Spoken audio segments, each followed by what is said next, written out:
Dalam banyak-banyak surah, Rizal memilih surah Toha. Dan daripada banyak ayat daripada surah Toha ini, surah Toha membawa berapa ayat? 135 ayat. Dan Rizal memilih ayat yang ke-17. Kongsikan Rizal.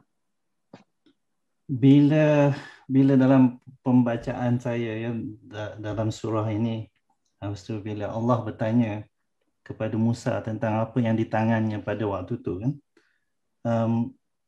Rizal sebenarnya ditanya, Ustaz bertanya dengan Rizal. Dia kata, Rizal, apa soalannya di sini ya? So saya kata, soalan saya kepada situasi itu ialah, kenapa Allah tanya ya? Allah maha mengetahui.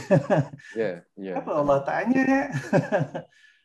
So itu yang membawa saya kepada kefahaman bahawasanya never take things for granted.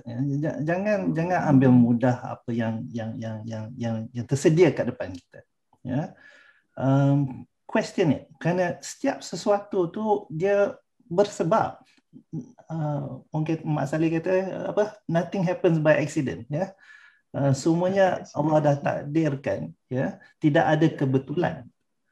Maka dengan ayat itu, maka Rizal belajar never to take things for granted. Always question kenapa sesuatu benda itu terjadi. Baik atau tak baiknya, dia mesti ada sebab.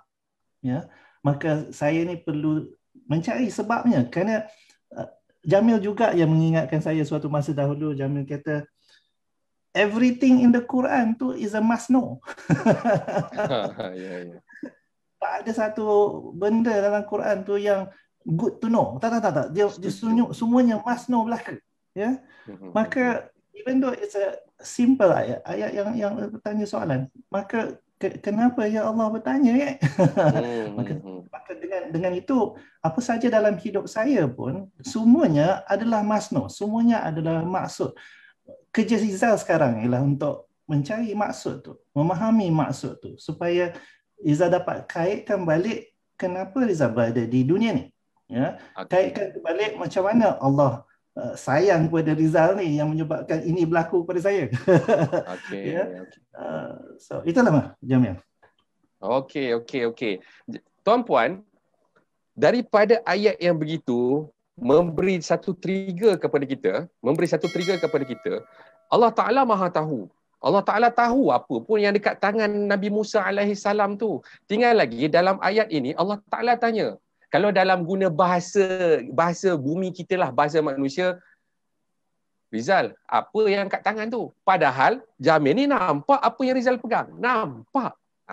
Kan? Dan kalau kita tengok balik kepada apa yang ulama sebut tentang ayat ini, tentang soalan ini, ulama bagi tahu ia sebagai salah satu cara nak mengingatkan kepada Nabi Musa tentang, saya tengah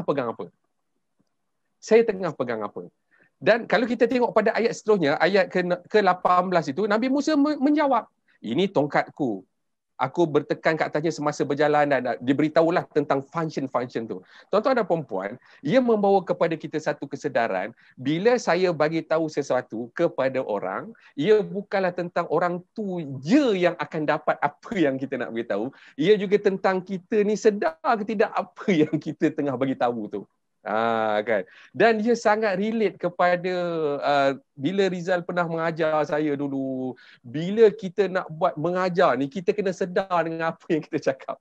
Kan? Dia patah balik dengan poin sedar. Adakah itu perkara yang Rizal dapat poin besar dia tentang perkara sedar bila Rizal tengok pada ayat ni? Ya, sangat. Kerana macam mana kita belajar lah Jamil kan.